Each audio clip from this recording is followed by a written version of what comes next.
کیا میرا یہ انالیسس درست ہے کہ اہل حدیث نے توحید میں غلو کیا حتیٰ کہ بتوں والی آیات اولیاء اللہ پر لگا دی اور آل امیہ کی دفاع کا ٹھیکہ لے رکھا ہے، اور اسی طرح دیوبند نے صحابہ کرام کے دفاع اور شیعہ نے اہل بیت کے دفاع اور بریلوی نے بزرگوں کے دفاع کا ٹھیکہ لے رکھا ہے، اور اسلام کا دفاع کوئی کرنے کو تیار نہیں؟ سر ہم بیٹھے ہوئے نا، یہ ٹھیکہ ہمارے پاس ہے۔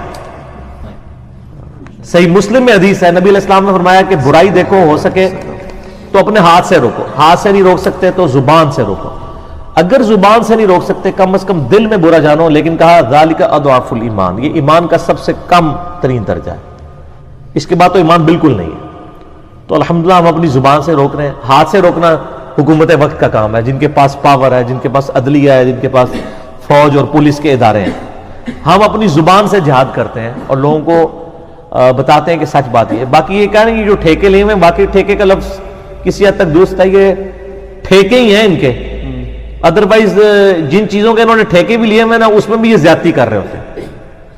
یہ صحیح ہے کہ اہل حدیث بھی بعض اوقات زیادتی کر جاتے ہیں، لیکن یہ کہنا کہ جی وہ آیات بتوں کے بارے میں وہ لگا دیتے ہیں یعنی اولیاء اللہ کے اوپر، وہ چھوڑ دیں۔ سر بتوں کے علاوہ بھی بہت ساری آیات ہیں جو اولیاء اللہ پہ اس حوالے سے لگتی ہیں کہ وہ مشکل کشا نہیں ہے۔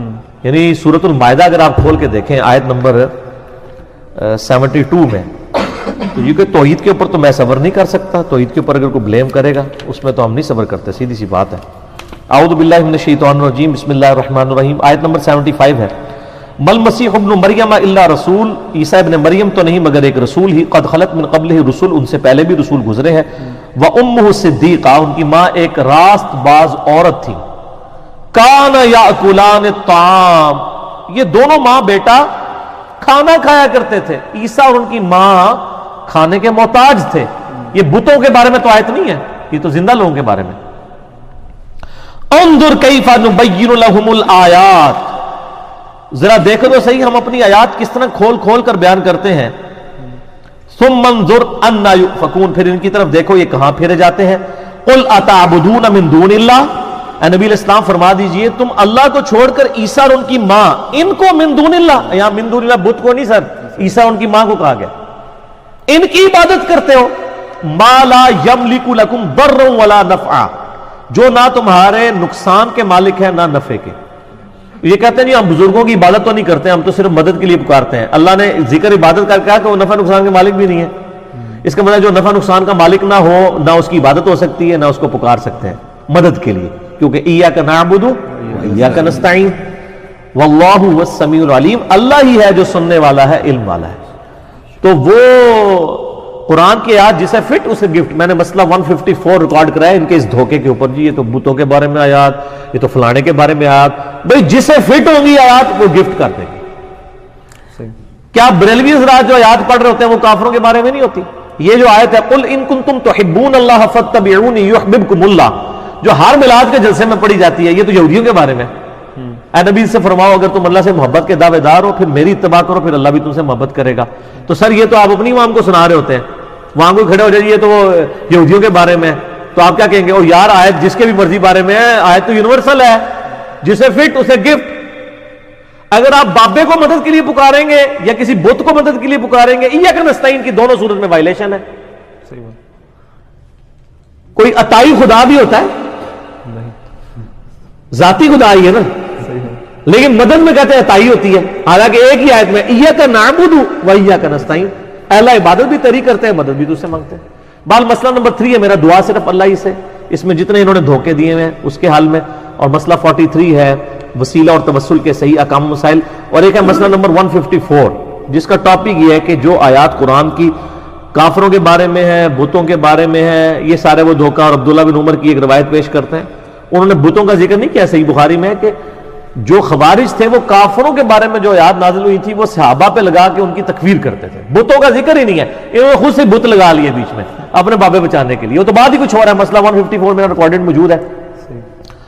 اور باقی رہا یہ یعنی دیوبند کا مسئلہ، دیوبند کا مسئلہ یعنی یہ ہے کہ وہ اینٹی شیعہ ہے، انہوں نے یعنی اینٹی شیعت کے اندر اس لیول تک چلے گئے ہیں کہ وہ اب صحابہ کرام کو معصوم کہتے تو نہیں ہیں، لیکن انہوں نے یعنی ترغیب ہی دلائی ہوئی ہے کہ وہ معصوم ہی ہے، اور وہ کہتے ہیں ان کی غلطی کا بیان جو ہے وہ حرام ہے، اور یہ یعنی وہ اس طرح کی باتیں یعنی صحابہ کرام علیہم رضوان کے بارے میں غلو کر کے یعنی ایون نبی علیہ السلام کی بھی توہین کر جاتے ہیں. کیونکہ اگر نبی صلی اللہ علیہ وسلم نے کسی کی غلطی ہائی لائٹ کر دی, اب اس غلطی کو کوئی اور بندہ ہائی لائٹ کرتا ہے تو وہ اسی لیے کیا. یہ تو اسی طریقے سے جیسے بریلوی کہتے ہیں کہ اللہ اپنے نبی کو کہہ سکتا ہے کہ بشر ہے, آپ نہیں کہہ سکتے, گستاخی ہے. تو سر صحابہ کی عظمت بڑی ہے کیا نبی علیہ السلام کی؟ تو پھر آپ کیوں قل انما انا بشر مثلکم پڑھتے ہیں؟ وہ کہتے ہیں قرآن میں تھوڑی آیات ہیں وما ارسلناک الا رحمۃ للعالمین, یہ پڑھیں انا ارسلناک شاہدا ومبشرا ونذیرا, یہ پڑھیں. تو ہم موڑ چڑ کے ایک ہی آیت پتہ ہے قل انما انا بشر مثلکم, تو آپ کیا کہتے ہیں؟ آپ کہتے ہیں ہم یہ اس لیے پڑھتے ہیں کہ آپ کا عقیدہ صحیح کرنا ہے. تو سر ہم نے بھی آپ کو یہ بات بتانی ہے کہ بھائی صحیح بخاری میں حدیث ہے انٹرنیشنل امن کے مطابق 2812 عمار کو ایک باغی جماعت قتل کرے گی, عمار ان کو اللہ کی طرف بلائے گا, وہ جماعت دوزخ کی طرف بلائے گی. نبی علیہ السلام نے ویریفائی کر دیا ہے کہ مولا علی رضی اللہ تعالیٰ عنہ علیہ السلام کی خلافت حق پہ ہوگی, ان کے مخالفین باطل پہ ہوں گے.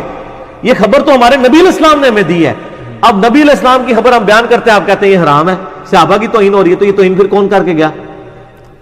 نبی علیہ السلام تو فتویٰ جائے گا نا. نہیں پھر بخاری میں وہ حدیث ہے کہ ایک صحابی کہتے ہیں کہ جنگ جمل کے دنوں میں مجھے اس حدیث نے بڑا نفع پہنچایا کہ نبی علیہ السلام فرمایا تھا جو قوم اپنی حکومت کسی عورت کے سپرد کر دے وہ کبھی کامیاب نہیں ہو سکتی. میں نے ارادہ کیا تھا کہ میں عائشہ کا ساتھ دوں علی کے خلاف, میں اس حدیث کی وجہ سے ہٹ گیا اور مجھے یقین ہو گیا کہ عائشہ کبھی بھی کامیاب نہیں ہوں گی, اور نہیں ہوئی.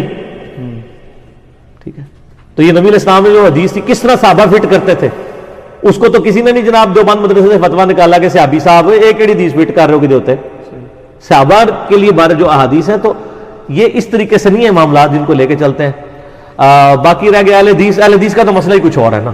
وہ تو آپ کو پتا ہے اہل حدیث کا مسئلہ ہے ایران اور سعودیت اصل, اس کا دین سے کوئی تعلق نہیں, اس میں وہ غلو کریں گے دونوں طرف. تو ان کا ہم نے حال یہ جو ریسرچ پیپر ہے واقعہ کربلا والا یہ لکھ دیا نا, اس لیے لکھا ہے نا تاکہ ان کو معاملات کلیئر ہوں. تو یہ واقعی یعنی ان لوگوں نے ٹھیکے لیے ہوئے ہیں, لیکن یہ ساروں کے ٹھیکے کو آپ سنیں.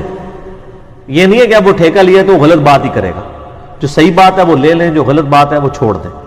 لیکن یہ قدر ہم قطر نہیں لگانے دیں گے کہ جی آپ توحید کے اوپر آپ اہل حدیث کے بیان سننا چھوڑ دیں, فضائل صحابہ پہ دیوبندیوں کے بیان سننا چھوڑ دیں, یا آپ نبی علیہ السلام یا بزرگوں کے بارے میں بریلویوں کے چھوڑ دیں. ہم کہتے ہیں چھوڑنا دیں, سنیں, اس کے بعد سر ہماری ویڈیوز بھی دیکھیں. پھر جب ہم انجینئرنگ کرتے ہیں نا, وہ سارے بزرگوں کے واقعات کی پوری انجینئرنگ جب ہوتی ہے نا, تو وہ لوگوں کے سامنے حق اور باطل کھل کے آ جاتا ہے.